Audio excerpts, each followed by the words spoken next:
Bismillahirrahmanirrahim. Assalamualaikum warahmatullahi wabarakatuh. Waalaikumsalam warahmatullahi wabarakatuh. Alhamdulillahi jalal qalama lil kitaba wal kitaba lil qiraah wal qiraah lil ibadah wal ibadatu lillahi ta'ala. Salatan wa salaman alan nubuwah asrafil bari'ah wa ala alihi wa ashabihi wa mawala. Marilah kita bersyukur kepada Allah Subhanahu wa ta'ala dengan mengucap alhamdulillahi rabbil alamin. Zat yang maha rahman serta rahim, yang memberikan nikmat begitu istimewa kepada kita semua. Maka hendaknya kita senantiasa bersyukur dan janganlah menjadi kufur, agar terhindar dari siksa kubur. Dan dengan rahmatnya pula pada hari ini, Kamis 13 Ramadan 1446 Hijriah, kita dapat berkumpul bersama untuk mendengarkan Risalah Ramadan di studio RRI Serui. Salawat serta salam kita sanjunkan kepada Nabi kita, Nabi Muhammad Sallallahu Alaihi Wasallam, yang telah menuntun kita dari zaman kebodohan menuju ke zaman yang dipenuhi ilmu pengetahuan. Sebelum kita melangkah ke acara selanjutnya, marilah kita bersama-sama mendengarkan secara seksama lantunan bacaan Al-Quran yang akan dibawakan oleh Ibu Alfrida dan sari tilawah oleh Ibu Rina. Kepada keduanya disilakan.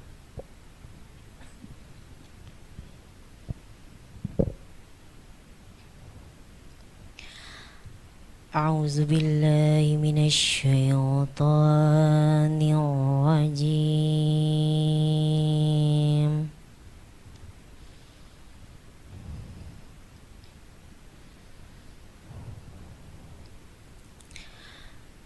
Bismillahirrahmanirrahim.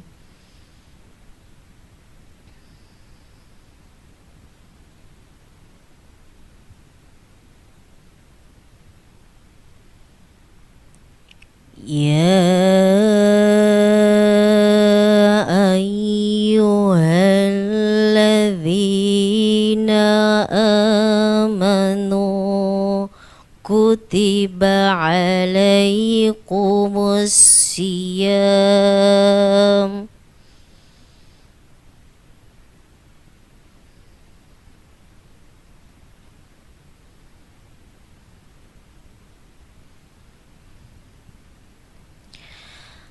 kama kutiba alal ladzina min qablikum la'allakum tattaqun.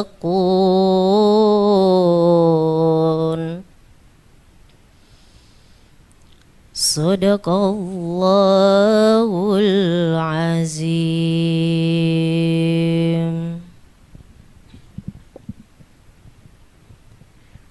Wahai orang-orang yang beriman, diwajibkan kamu atas berpuasa sebagaimana diwajibkan atas orang sebelum kamu, agar kamu bertakwa.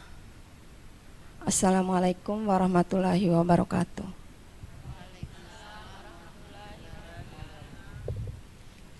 Baiklah pendengar RRI dimanapun Anda berada, dan ibu-ibu majelis taklim Mar'atus Solihah yang ada di studio. Langsung saja saya persilakan kepada Pak Ustadz Pirmadi S. Langsung saja saya persilakan kepada Pak Ustadz Pirmadi Saleh LC NPDI untuk memberikan tausiah singkat dengan tema meramadankan diri setelah Ramadan. Kepada beliau dengan segala hormat disilakan. Bismillahirrahmanirrahim. Assalamualaikum warahmatullahi wabarakatuh. Waalaikumsalam warahmatullahi wabarakatuh. Alhamdulillahil qail innal ladzina amanu wa 'amilus shalihat ila akhiril ayah. Assalatu wassalam ala asyrafil anam alladzi yuqalu fi hadithi ad-dunya mata' wa khairul mata' mar'atus salihah. Wa ba'd, para pendengar RRI di mana saja berada, beserta ibu-ibu dari Majelis Taklim Mar'atus Salihah yang ada di studio, mudah-mudahan kita semua senantiasa diberikan kesehatan oleh Allah Subhanahu wa ta'ala. Meramadankan diri setelah Ramadan adalah salah satu tema yang sepertinya sedikit unik. Mengapa demikian? Karena kita mengenal Ramadan itu adalah nama bulan.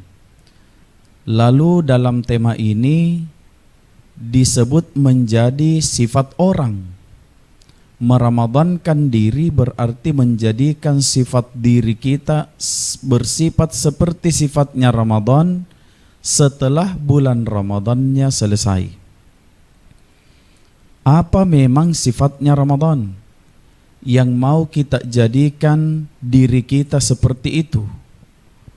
Setidaknya di antara banyak sifat-sifatnya Ramadan, beberapa ingin kami sampaikan.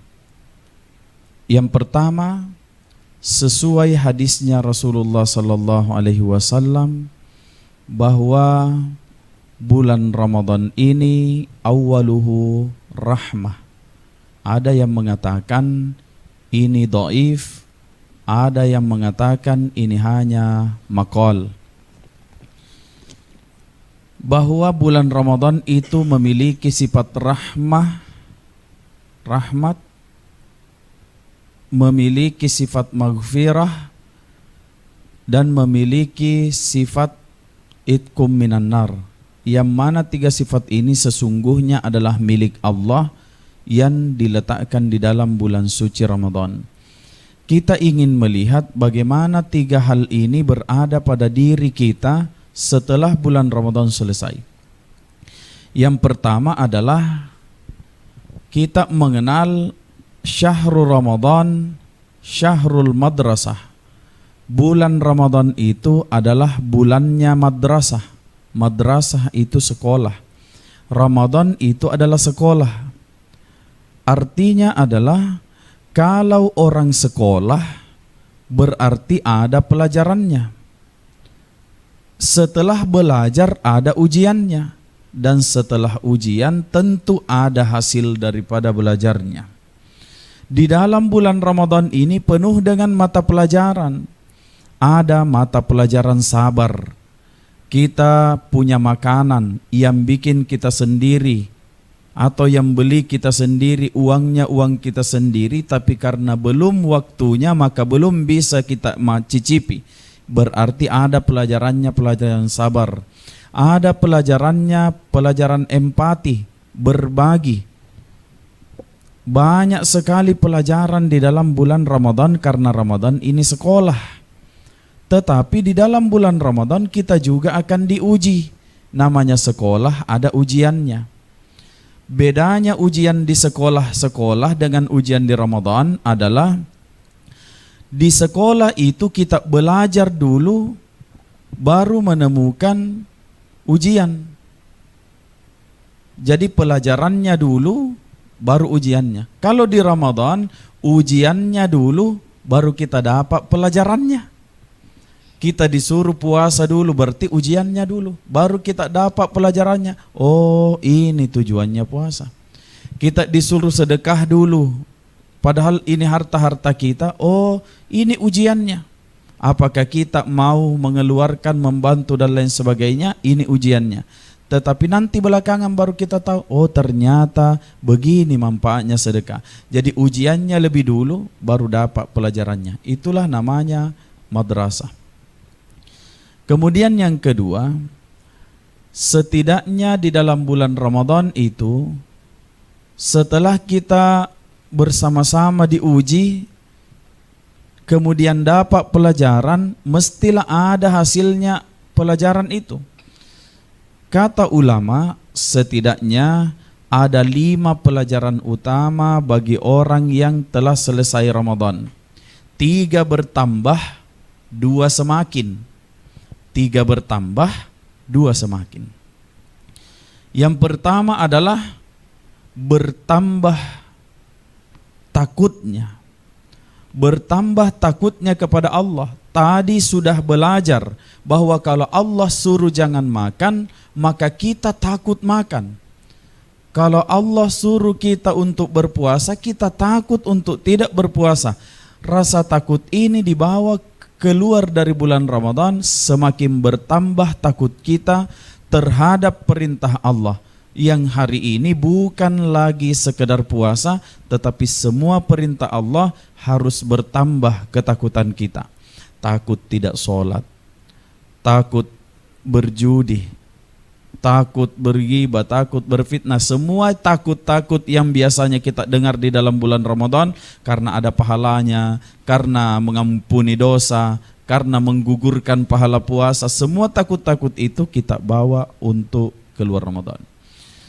Kemudian yang kedua, bertambah takutnya, lalu bertambah ibadahnya. Saya tidak bisa membayangkan ada orang sepanjang 11 bulan tidak bisa sholat 4 rakaat sholat sunnah. Apalagi mau pakai witir 3 rakaat, berat sekali 7 rakaat. Tetapi saya tidak bisa bayangkan begitu masuk Ramadan ada orang bisa sholat berturut-turut 4 sholat wajib isya, ditambah 8 tarawih, sudah 12, ditambah witir 3 sudah 15, bangun lagi tahajud, bangun lagi sahur, lanjut lagi subuh. Betapa banyaknya orang ibadahnya di dalam bulan Ramadan. Nah, bertambahnya ibadah di dalam bulan Ramadan itu yang mau dibawa bertambah-tambah juga di luar Ramadan. Jadi apa yang biasa kita lakukan di Ramadan, coba-cobalah tambah di luar Ramadan.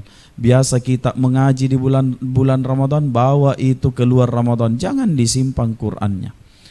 Begitu lebaran, sadaqallahul azim juga pada Al-Qur'annya. Dan bahkan ada orang tidak pernah sholat witir kecuali hanya bulan Ramadan. Bila kepengen Ramadannya lebih baik lagi hasilnya, tambahlah. Bawa sholat witir itu keluar di bulan Ramadan. Karena witir itu Bapak Ibu sekalian, sholat setiap malam. Sholat setiap malam itu witir, bukan sholat di bulan Ramadan. Kemudian yang ketiga, bertambah ilmunya. Bayangkan banyaknya penceramah ini selama bulan Ramadan. Berganti-ganti ustadz setiap malam, berganti-ganti santri setiap subuh. Belum lagi risalah, belum lagi pengajian-pengajian yang lain. Semuanya ini membawa ilmu kepada kita luar biasa banyaknya. Maka setelah bulan Ramadan jangan jadi orang bodoh. Bodoh artinya sudah banyak ilmunya tapi tidak ada yang bisa dia lakukan. Sudah banyak pemahamannya, dengar ceramahnya sampai puluhan ustadz, tetapi satu pun sholat duha tidak bisa dia lakukan. Satu pun puasa sunnah tidak bisa dia kerjakan. Jadi bertambah, tambah takwanya, tambah ilmunya, tambah takutnya. Yang keempat, semakin sering ke masjid. Sekarang ini masjid-masjid masih penuh, masih ramai. Menjadi fenomena adalah memang di awal Ramadan itu luar biasa banyaknya ibu-ibu. Saya perhatikan di masjid kami tempati, luar biasa banyaknya ibu-ibu. Tetapi bila dibandingkan jumlah laki-laki dengan perempuan, lebih banyak perempuan di awal Ramadan. Namun fenomenanya adalah di akhir Ramadan laki-laki yang banyak, perempuan yang semakin sedikit. Pertanyaannya, kemana kira-kira perempuan di akhir Ramadan? Tergelincir dengan toples kue-kue kering. sibuk mempersiapkan, itu juga baik. Cuman jangan sampai korbankan bulan Ramadan yang hanya datang sekali setahun. Jadi itu semakin sering ke masjid. Kemudian semakin lembut hatinya. Karena sudah rasakan betapa enak-enaknya kalau orang lapar, maka semakin lembut hatinya terhadap orang miskin. Semakin mudah memberi, semakin gampang ringan tangannya untuk membantu sesama. Kalau ada orang punya sifat setelah bulan Ramadan semakin pelit, semakin kikir, semakin susah membantu, luar biasa, berarti dia selesai Ramadan tetapi tidak meramadankan dirinya. Itu ibu-ibu sekalian.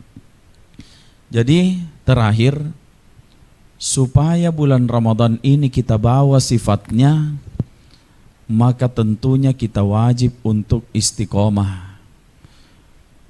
Ada puasa, cobalah nanti puasa lagi di sunnah-sunnahnya di luar bulan Ramadan. Ada lagi sedekah, infak, zakat, mengeluarkan harta. Cobalah lebih ringan tangannya berbagi. Utamanya zakat ini jangan sampai tidak dilakukan. Ada berbagi yang wajib, ada berbagi yang tidak wajib. Yang tidak wajib itu sedekah, tetapi yang wajib itu adalah zakat. Selesai nanti tetap ada yang wajib. Wajib hukumnya tetangga kepada tetangganya, saudara kepada saudaranya, teman-temannya yang dia sangat berkelebihan dan melihat orang-orang berkekurangan meminta tolong kepadanya. Begitu. Jadi mari kita bawa itu sifat-sifat ilahiyah, bagaimana dekat kita kepada Allah, dan sifat-sifat insaniyah, bagaimana kita semakin baik kepada orang lain. Terima kasih, barangkali itu saja sementara. Masya Allah, itu tadi tausiah yang telah mencerahkan kita semua. Namun pastinya saya yakin ada banyak pertanyaan yang ingin disampaikan dari ibu-ibu. Untuk itu kami buka sesi tanya jawab. Kepada ibu-ibu yang ingin bertanya, kami persilahkan. Silakan penanya pertama. Bismillahirrahmanirrahim. Assalamualaikum warahmatullahi wabarakatuh. Waalaikumsalam warahmatullahi wabarakatuh. Saya mau bertanya Pak Ustaz, nama saya Mulyati Sulaiman. Ini perihal zakat Pak Ustaz. Zakat mana yang lebih didahulukan Pak Ustaz, bayar utang atau bayar zakat? Assalamualaikum warahmatullahi wabarakatuh.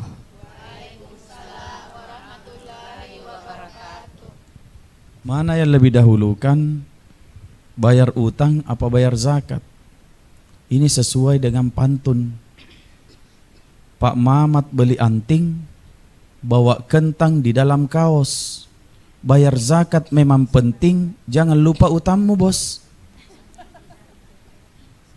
Kebetulan pantunnya saya bikin sendiri 1 menit yang lalu. Jadi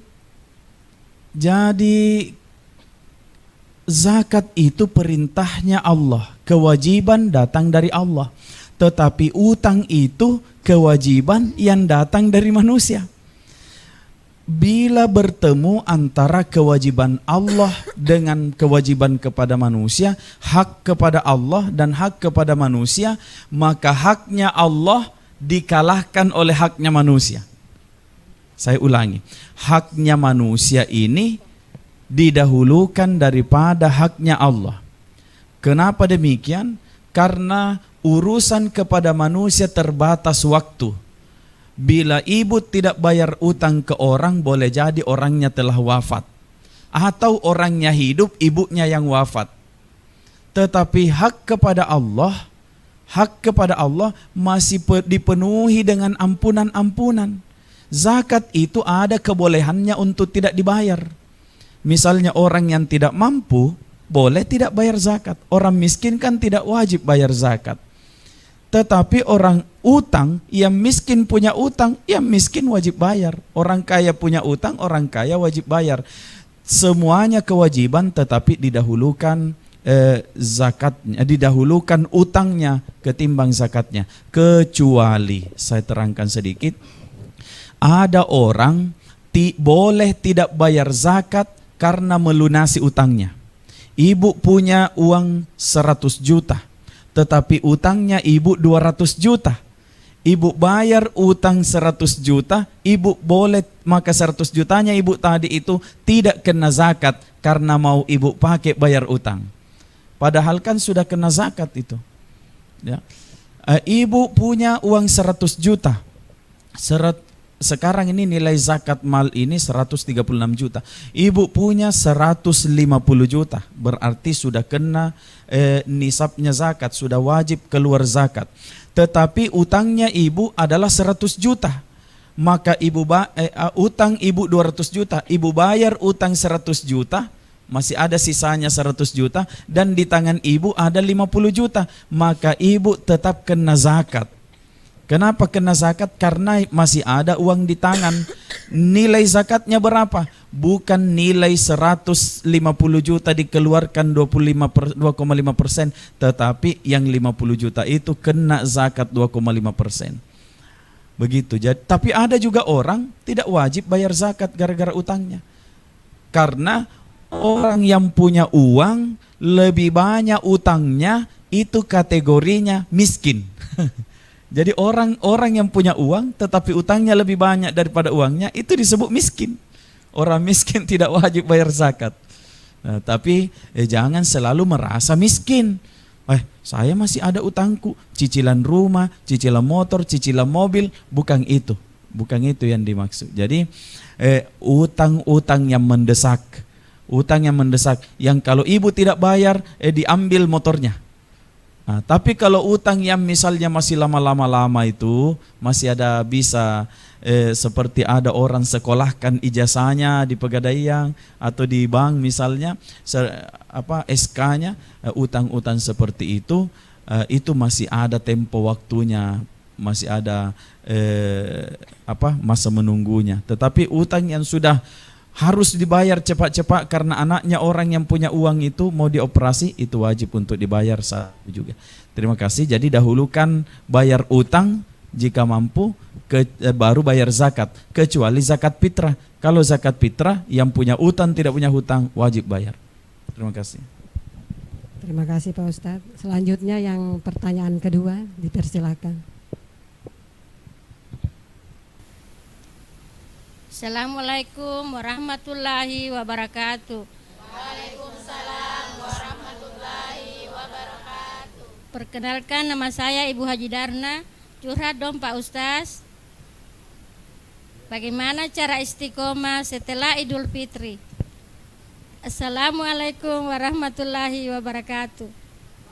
Waalaikumsalam warahmatullahi wabarakatuh. Curhat dong Pak Ustadz. Iya dong. Alhamdulillah, bagaimana caranya istiqomah setelah Idul Fitri? Nah, ini persoalan istiqomah ini salah satu hal yang kadang sering kita lupa juga setelah bulan Ramadan. Ciri fisiknya orang yang istiqomah, Al-Qur'annya masih terbuka. Mana lagi, mukenanya masih dipakai, masih sering ibadah dan lain sebagainya. Tetapi ingin saya sampaikan bahwa selesai Lebaran kita harus berubah. Ibu, kita harus berubah kepada yang baik. Jangan dengarkan orang selama itu baik. Mari kita berubah. Ibu harus selalu ingat, kita akan segera pulang kepada Allah Subhanahu wa taala membawa yang kita lakukan. Saya kasih analogi. Ibu kalau pakai yang kotornya masih banyak, tapi sabunnya tinggal sedikit. Bagaimana caranya dikelola? Nah, tinggal sedikit. Mau pergi beli, tokonya jauh, uangnya tidak ada sabun sedikit. Maka jawabannya, gunakan yang sedikit itu dengan sebaik-baiknya supaya semuanya bisa bersih. Kita ini Bu tinggal punya sabun sedikit. Sabun itu namanya umur. 100 tahun lalu kita belum ada, 100 tahun yang akan datang kita sudah tidak ada. Dan boleh jadi beberapa tahun ke depan kita sudah tidak ada. Maka jarak usia kita hari ini dengan ajal, itu yang disebut sabunnya tinggal sedikit. Tapi pakaian kotornya masih banyak. Pakaian kotor itu, dosa gibah kita nih masih banyak. Yang pernah fitnah masih banyak. Dosa karena tidak sholat masih banyak. Dosa mengkodak puasa 5 tahun lalu masih banyak. Harta yang belum disakati masih ada. Jadi pakaian kotor kita ini terlalu banyak. Iri kita belum hilang, dengki kita masih ada. Tapi usia kita tinggal sedikit. Ini namanya pakaian masih banyak, sabun tinggal sedikit. Bagaimana caranya? Gunakan sabun itu sebaik-baiknya supaya bisa membersihkan yang kotor-kotor ini. Jadi Ramadan selesai, ibu bapak wajib berubah. Wajib berubah. Jangan dengarkan kata orang, selama itu baik, selama itu baik, ayo kita berubah. Ya, makanya ada istilah ubur-ubur ikan lele. Berubah yole. Harus berubah. Saya kutip pertanyaannya Abu Hurairah kepada Nabi. Ya Rasulullah, qad rahala Ramadan. Ramadan sudah pergi. Bagaimana aku ini ya Rasulullah? Kata Nabi begini, dan ini wajib untuk kita ingat. Kalau Ramadan telah pergi, setidaknya jangan tinggalkan 3 hal, kata Nabi. Jangan sampai tinggal 3 hal, kalau bisa sampainya nanti bulan Ramadan lagi. Apa itu? Witir sebelum tidur. Witir sebelum tidur. Yang kedua, 2 rakaat duha. Yang ketiga, 3 hari puasa dalam sebulan. Itu saja. Bila ibu, bapak, pemirsa di mana saja berada mampu mengamalkan ini, inilah jawabannya Nabi kepada Abu Hurairah ketika bertanya, ya Rasulullah, Ramadan akan pergi, apa yang harus kujaga? Kata Nabi, jaga witir sebelum tidur. Ini yang tadi saya bilang, witir itu sholat setiap malam, bukan sholat hanya di bulan Ramadan. Jaga witir sebelum tidur. Mampu untuk 7, bagus. Tidak bisa hanya 5, bisa. Kalau 3 seperti bulan Ramadan, bagus juga. Kalau sudah ngantuk, 1 sudah cukup. Gitu. 2 rakaat di waktu duha, setiap duha itu bagus. 4 rakaat itu jauh lebih bagus. Dan juga yang terakhir adalah jaga ayyamul bid, 3 hari setiap bulan itu supaya kita bisa berpuasa. Orang yang jaga witirnya, jaga duhanya, jaga puasa 3 hari itu, inilah kuncinya panjang umurnya ketemu Ramadan. Ya, barangkali begitu Ibu. Tetap istiqomah, ayo berubah. Silakan yang masih ingin bertanya. Assalamualaikum warahmatullahi wabarakatuh. Izin bertanya Pak Ustadz, nama saya Ibu Rada.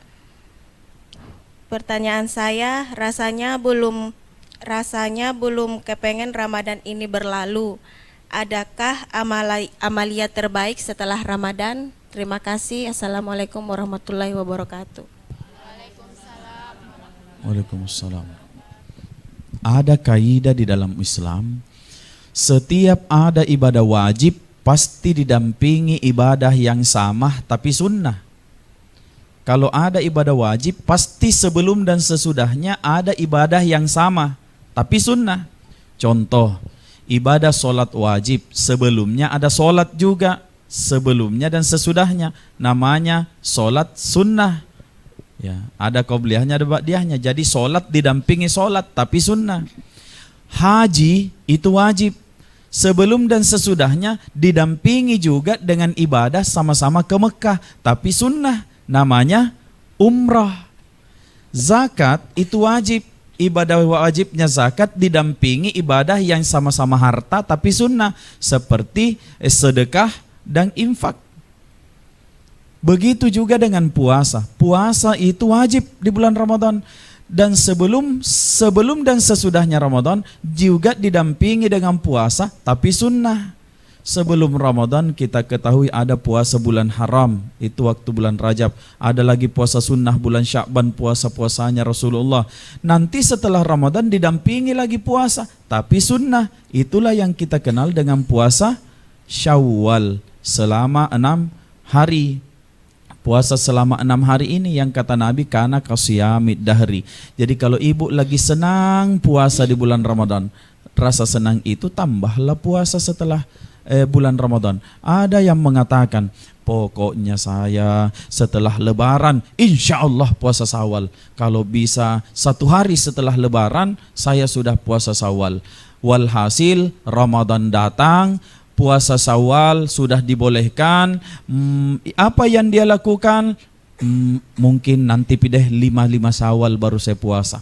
5 Syawal lagi, nanti sudah, kalau sudah tengah-tengah Syawal baru saya puasa. Begitu, padahal tadinya dia sudah semangat. Kenapa hilang semangatnya? Bagaimana tidak hilang semangatnya? Setelah Lebaran, puasa tadi menahan-nahan lapar, begitu Lebaran tiba, 5 mangkok coto karena 5 rumah dia datangi, 1 coto didampingi dengan 2 buras, 5 ketupat, belum lagi makanan-makanan, kue-kue kering dan lain-lain sebagainya. Ditutup dengan minuman-minuman, soda dan lain sebagainya. Bagaimana mau sehat, mau kuat puasa?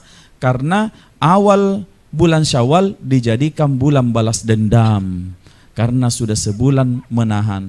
Jadi selama ibu masuk bulan Syawal, dampingi bulan Ramadan dengan amalia puasa yang sunnah. Namanya puasa Syawal 6 hari.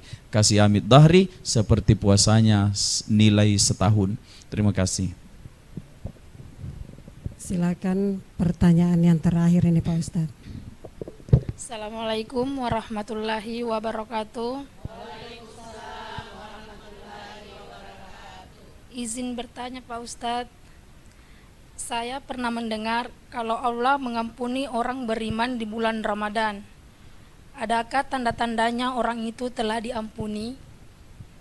Wassalamualaikum warahmatullahi wabarakatuh.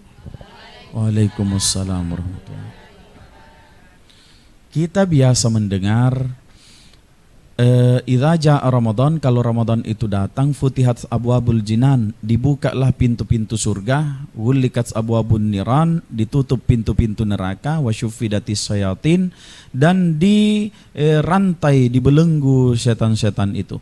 Kita mendengar bahwa pintu-pintu surga itu dibuka kalau bulan Ramadan. Pertanyaannya, kalau pintu surga dibuka, ibu kepengen masuk apa tidak? Ya, nah itu. Sebenarnya pengen, cuma kalau boleh belum, jangan dulu. Jadi kita semuanya pengen masuk surga, pengen. Ruginya orang yang sudah terbuka pintu surganya tapi tidak masuk. Cara masuknya melalui 2 jalan. Ada orang masuk surga karena melalui jalan banyak amalnya. Ada orang masuk surga melalui jalan banyak dosanya. Pertanyaan, loh, kok bisa ada orang banyak dosanya bisa masuk surga? Orang yang masuk surga melalui jalan amalnya wajar. Karena banyak sholatnya, banyak puasanya, banyak infaknya, banyak sedekahnya, berhaji 10 kali. Begitu terus dilakukan sampai wafat, banyaknya amalnya. Allah ridho kepada dia karena amal baiknya, maka dia masuk surga dengan rahmat Allah. Tetapi orang yang banyak dosanya juga dibikinkan jalan menuju surga. Kok bisa? Contohnya, kebetulan saya belum pernah mabok. Seumur hidup saya belum pernah main mabok-mabok atau menjudi. Maka saya tidak bisa istighfar kepada Allah atas dosa saya. Dosa mabok itu. Orang yang pernah menjudi, berzina, membunuh, narkoba dan lain sebagainya, banyak dosanya. Jalan dosa itu dia pakai mendekatkan diri kepada Allah dengan banyak menyesali, banyak meminta ampun, banyak mentaubati, dan berjanji tidak akan melakukan lagi. Semakin dia renungi dosanya, semakin jatuh air matanya. Kata Nabi, semakin sedih engkau terhadap dosamu, semakin hilang dosa-dosamu.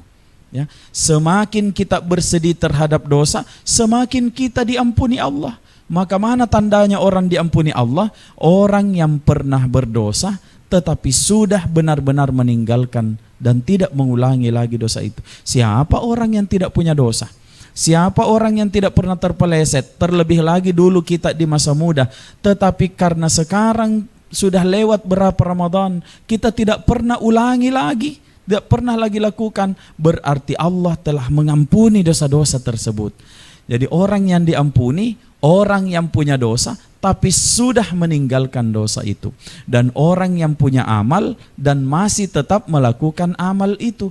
Salah satu tandanya orang bagus amalnya bulan Ramadan tetapi tidak diampuni dosanya adalah banyak amalnya di bulan Ramadan tetapi sudah tidak bisa lagi beramal kalau sudah lebaran. Itu Allah sudah tutup kesempatannya. Kenapa? Dosanya tidak dimintakan ampun.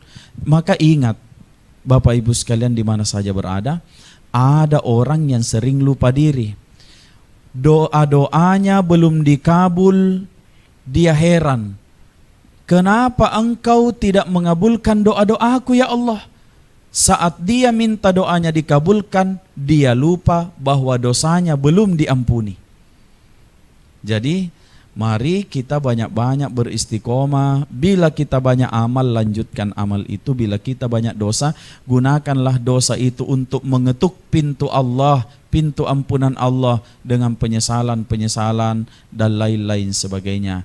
Dosa itu tempat masuknya 3, tempat keluarnya 5. Masuk dosa itu lewat mata.